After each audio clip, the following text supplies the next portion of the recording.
Bom, aqui nós vamos fazer então agora uma comparação lado a lado do aplicativo na versão web e o aplicativo na versão desktop. Tá? Então vocês vejam que a estrutura de pastas é idêntica. Tá? Esse aqui é o file stream na unidade G, ó, acessando a área lá no servidor, e esse aqui é o browser, tá, o navegador, acessando a mesma área. Então vocês vejam que a estrutura de pastas é a mesma. Mas existem algumas diferenças. Tá?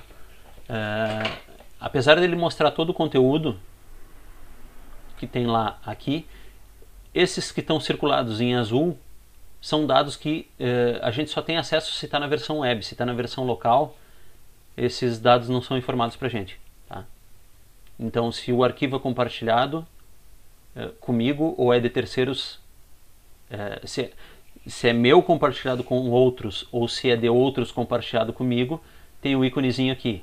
Aqui indica quem é o proprietário e aqui indica quem foi que fez a última alteração. Tá? Isso aqui não está disponível na versão desktop, então se a gente precisa dessas informações é mais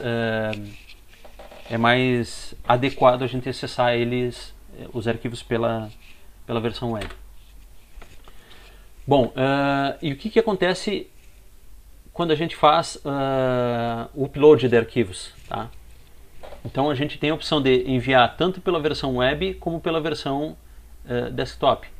Quando eu envio pela versão desktop, ele automaticamente joga o arquivo aqui e logo em seguida aparece aqui.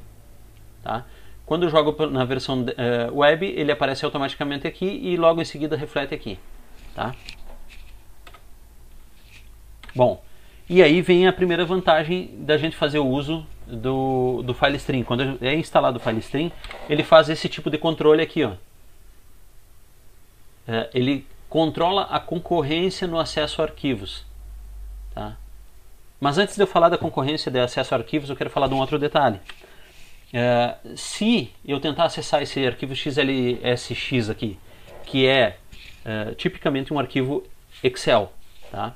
Aplicativo proprietário, como qualquer outro aplicativo proprietário que eu tente fazer uso.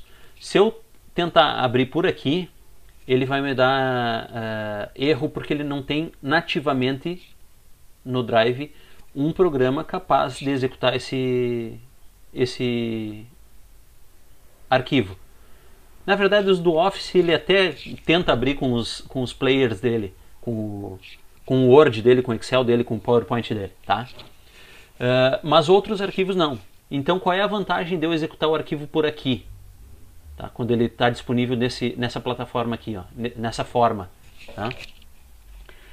Quando eu executo aqui, ele tenta buscar automaticamente no meu computador local um player para aquele arquivo. Então, se é um arquivo do Excel, ele não vai tentar abrir no browser, no editor de planilhas do Google. Ele vai tentar abrir no Excel da minha máquina.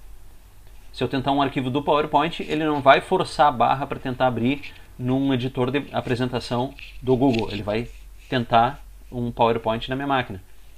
E assim, todos os aplicativos que não houver uma correlação no Google Drive, se a gente tentar pela versão desktop, ele automaticamente tenta buscar esse aplicativo localmente na máquina. Bom, voltando à questão do acesso concorrente, né, do controle de conflitos. Esse aqui foi um experimento que a gente fez. Eu criei lá naquele ambiente lá, então, o arquivo do Excel, certo? Aí pedi para um outro usuário que fizesse a tentativa de acesso enquanto eu estava com ele aberto. Aí o usuário acessou, abriu no Google Drive, editou, fez as alterações que ele achava interessantes, salvou e fechou. Tá?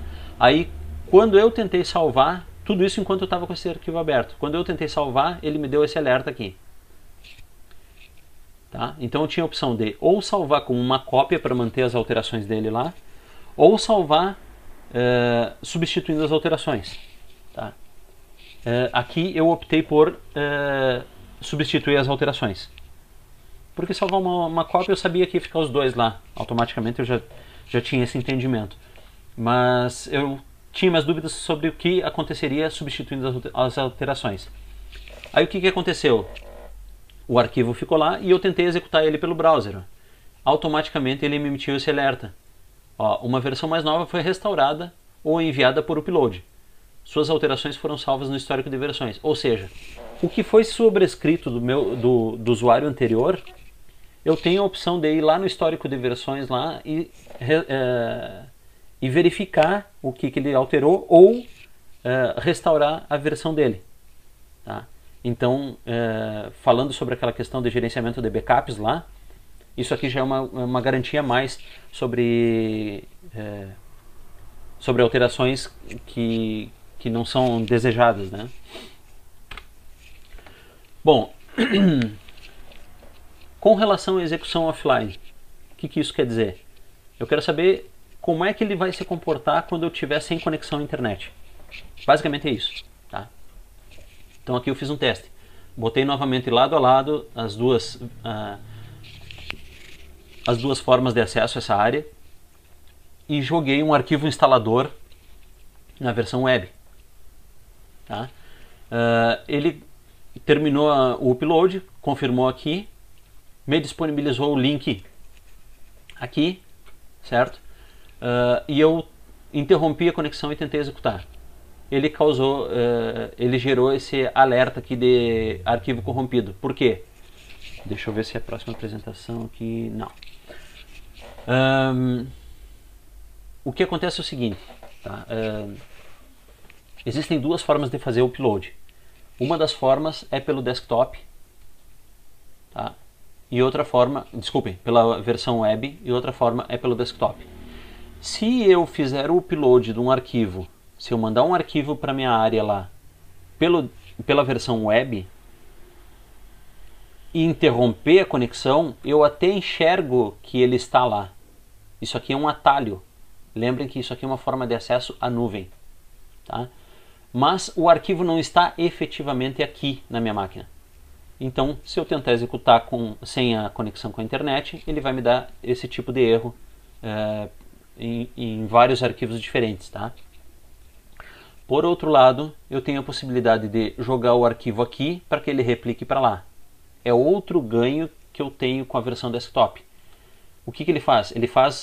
Vocês viram naquela configuração lá anterior que ele tinha a indicação, deixa eu ver aqui, aqui, a indicação do local onde seria feito a cache. Cache é uma forma de nomear uma área temporária, certo? Então, nesse local vai ser salvo uma cópia desse arquivo antes dele ser enviado para a internet. Então, se eu jogar ele aqui para fazer o upload para lá e interromper minha conexão, eu vou tentar executar ele aqui e ele vai estar disponível e ele vai rodar, certo? Se eu fizer o processo inverso, não vai acontecer isso. Eu vou visualizar ele aqui, mas eu não vou conseguir rodar, tá?